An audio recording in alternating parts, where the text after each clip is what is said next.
Magandang araw po, welcome po sa aking channel, Love9 TV. Patalasasan po, meron po ba kayong mga properties na napapabayaan or non-performing assets? Plan nyo ibenta, pero wala kayong oras sa pagbenta nito. Kung ito'y pagkakatiwala nyo po sa amin, tawag lang po kayo sa aking numero, usap po tayo, gawin ko po ng video for free. Yes, libre po, wala po kayong babayaran. Tutulungan pa namin kayong mabenta ang inyong property. Kami na po bala sa marketing, sa boosting or paid ads. Even sa tripping, hindi na po kayo mapapagod sa pag-entertain ng mga buyers. Kami na po bala sa lahat. Tawag lang po kayo. Meron po tayong bagong video presentation, isang commercial building dito sa Cavite. May lot area po ito na 88 square meters at may floor area na 300 square meters. Ito po'y newly renovated kaya wala po kayong ipapagawa dito. 4-story building na malapit po sa lahat ng business establishments, even government offices. Tungkol naman sa dokumento nito, ito po'y titulado, buhay po ang may-ari, kaya wala po kayong maging problema sa documentation o sa transfer ng title. Samahan niyo po ako. Check po natin itong ground floor. Ang monthly rental po ng ganitong kalaking pwesto na commercial ay nasa 18 to 20,000 pesos. Naka-tile flooring, maayos ang pagkapalitada, may mga pin lights, at malaki po ang espasyo. Dito po sa dulo ay may service area. Open lang po ito, kaya meron pong natural ventilation. Pati po sa second floor, third floor, at fourth floor. At check po natin dito sa kabilang side na kung saan dito naman po yung kitchen na meron pong stainless countertop. Pamatagalan na po yan. Then mula po dito sa kitchen, ito naman po yung toilet and bath na kung saan kompleto din po ang toilet fixtures at ito'y naka-tile bathroom wall. So lahat pong level ay meron pong banyo. At dito naman po yung under stair storage na pwede pong paglagyan ng kung ano-anong kagamitan. Tunghayan niyo po ulit itong ground floor bago tayo lumipat sa second floor. Kung sakali man pong ma-acquire nyo ito, naka-ready na po for rental business. Ang kagandahan po sa ganitong mga property, ito po'y income generating. So ito po ang ground floor dito sa 3-story na building. Then dito naman po yung stairs o hagdan. Naka-solid wood door po. Akyat po tayo. Samahan niyo po ako. Naka-concrete staircase na po ito. Then, tubular handrail at railing. Nandito na po tayo sa second floor. So, dito naman po marami pong uupa sa inyo dito. Pwedeng gawing opisina. Then, coffee shop. Maayos din po. Wala po kayong ipapagawa dito. Naka-tile flooring. Pulido din po ang pagkapalitada. Maayos din po ang pintura ng ceiling at wall. At meron po itong access door na papunta naman dito sa balkonahe. At meron din pong security grill. At the same time, disenyo na rin po ng pasad ng building.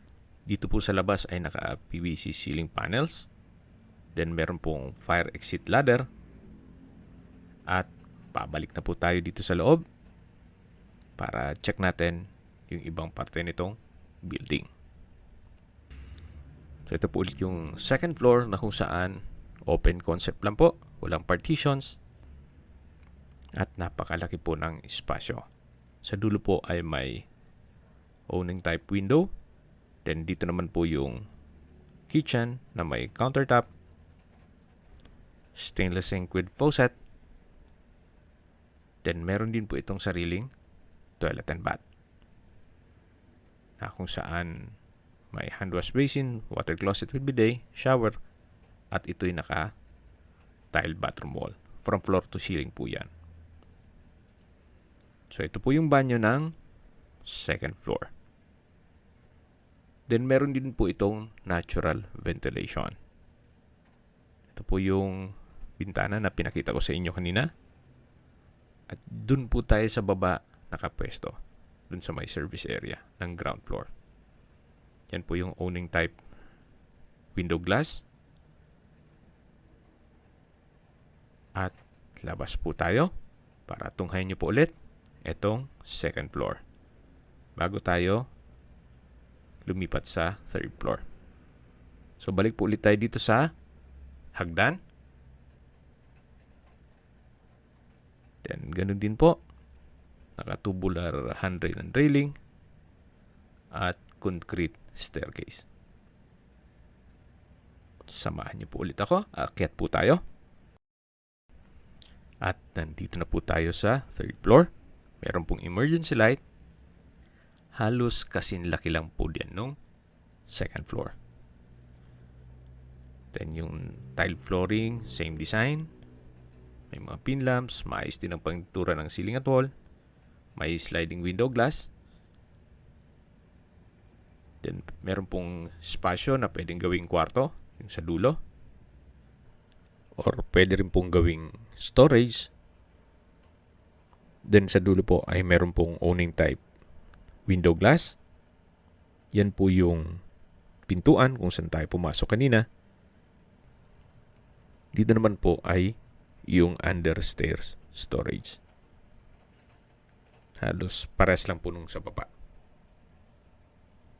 So marami din po kayong pwedeng ilagay na kagamitan dyan. Yan po ulit yung third floor. Tunghayin nyo po ulit. At lipat po tayo dito sa kitchen at toilet and bath. Naka-tile flooring din po dito. Then meron pong stainless countertop with faucet. Then open lang po ito. Then may wall-mounted na stainless rack. Ito naman po yung toilet and bath na may hand wash basin, water closet with bidet, tile bathroom wall, at shower. Halos same design lang po nung banyo sa baba. Then, lalabas na ulit tayo para lipat tayo sa fourth floor. So, ito po ang third floor.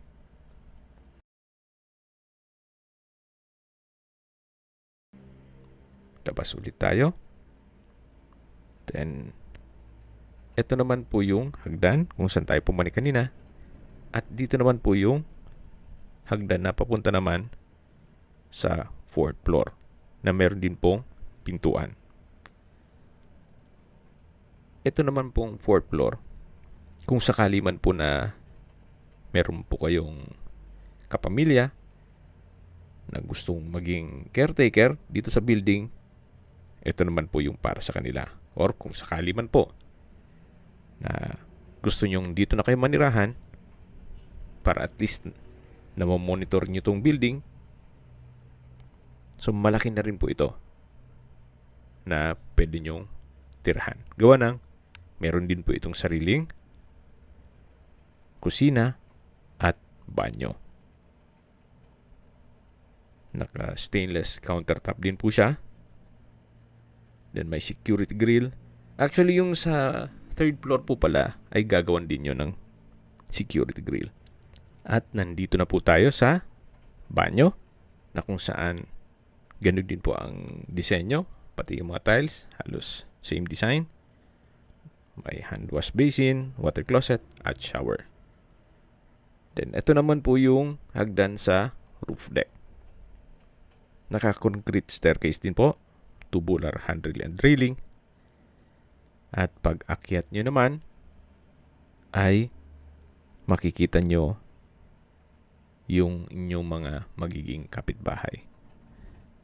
Ang may access lang po dito sa roof deck ay itong 4th floor. Ang sabi naman po sa akin ni owner ay flood-free area ito.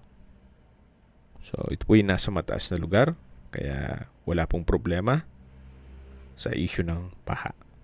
Ito namang bubong, maayos pa po, kaya wala po kayong ipapagawa dito. Pag-usapan na po natin ang distance, location at travel time. Mula po sa Sangley Point International Airport, ang distance is 2 kilometers at ang travel time is 8 minutes.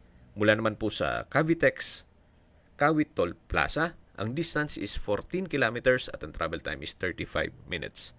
Mula naman po sa Tirona Highway, ang distance is 12 kilometers at ang travel time is 30 minutes.